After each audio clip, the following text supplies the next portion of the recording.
क्या आपने कभी सुना है उस मंदिर के बारे में जहां बर्फबारी के बावजूद कभी बर्फ नहीं टिकती, जहां मूर्ति खुद ब खुद प्रकट हुई थी, या फिर वो गुफा जहां आज भी नर नारायण तपस्या करते हैं?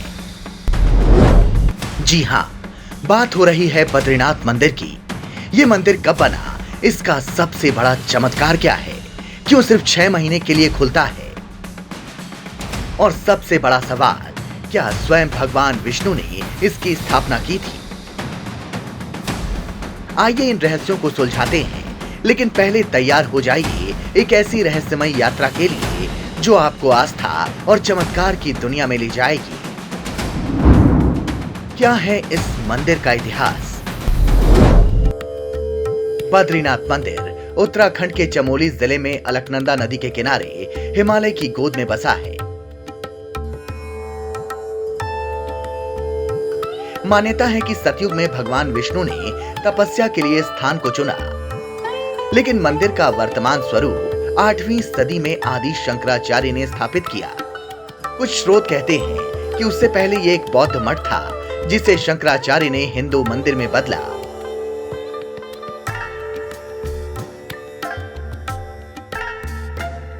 मंदिर की वास्तुकला भी बौद्ध विहारों से मिलती जुलती है, लेकिन क्या ये मंदिर सतयुग से था? स्कंद पुराण में बद्रीनाथ को मुक्ति प्रदा कहा गया, जो सतयुग में भी पवित्र था। यानी शंकराचार्य ने शायद मंदिर की पुनः स्थापना की, क्योंकि इसका महत्व पहले से था।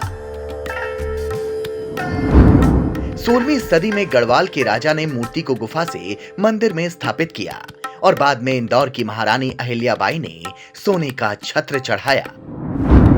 क्या है सबसे बड़ा चमत्कार? बद्रीनाथ मंदिर का सबसे बड़ा चमत्कार है यहाँ की शालिग्राम शिला से बनी भगवान बद्री नारायण की मूर्ति।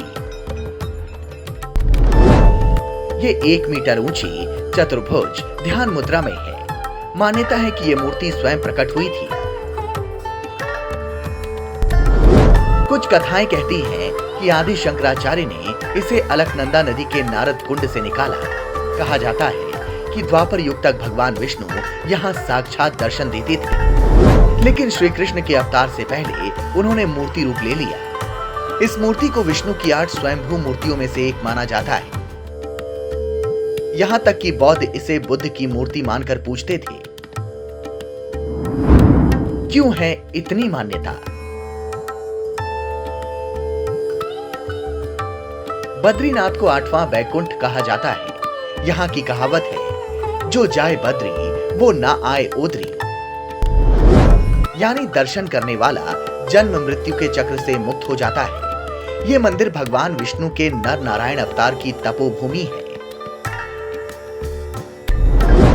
मान्यता है कि नर और नारायण ने यही तपस्या की, जो बाद में अर्जुन और श्री कृष्ण बने। यहाँ का अखंड दीप, जो 6 महीने बंद मंदिर में जलता रहता, चमत्कार का प्रतीक है।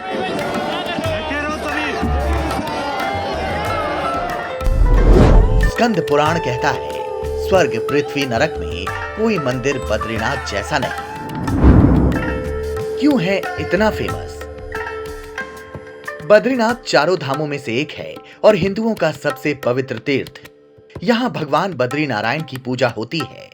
मंदिर के आसपास तप्त कुंड, ब्रह्मा कपाल, चरण पादुका और माता मूर्ति मंदिर जैसे दर्शनीय स्थल हैं।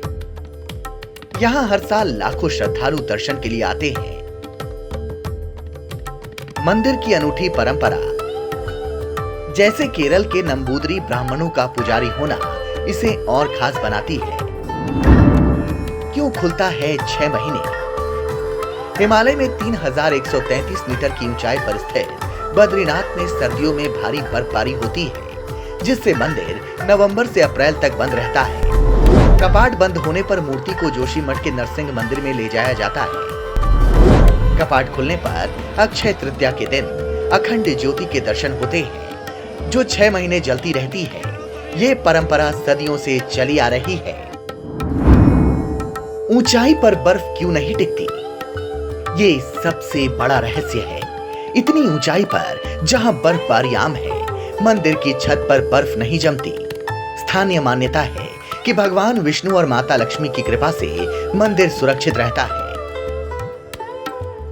कुछ का मानना है कि मंदिर की संरचना और तप्त कुंड के गर्म पानी का प्रभाव बर्फ को पिघला देता है। वैज्ञानिक दृष्टि से मंदिर की वास्तुकला हवा और गर्मी को इस तरह नियंत्रित करती है कि बर्फ नहीं टिकती, लेकिन भक्तों के लिए ये एक चमत्कार ही है। नर नारायण गुफा का रहस्य। बद्रीनाथ के पास नर नारायण गुफा है, जहां मान्यता है कि नर और नारायण आज भी तपस्या करते हैं। इस गुफा को देखने श्रद्धालु दूर दूर से आते हैं। पास की व्यास गुफा, जहां वेद व्यास ने महाभारत लिखी, और गणेश गुफा भी पवित्र है। इन गुफाओं का शांत वातावरण आध्यात्मिक अनुभव देता है। कुल मिलाकर बद्रीनाथ मंदिर सिर्फ एक तीर्थ नहीं, बल्कि आस्था, चमत्कार और इतिहास का संगम है। स्वयंभू मूर्ति, अखंड दीप और बर्फ ना जमने का रहस्य इसे अनूठा बनाता है। सतयुग से लेकर आज तक ये धाम भक्तों को मोक्ष का मार्ग दिखाता है। क्या आप भी इस पवित्र यात्रा पर जाना चाहेंगे? अपनी राय जरूर बताएं।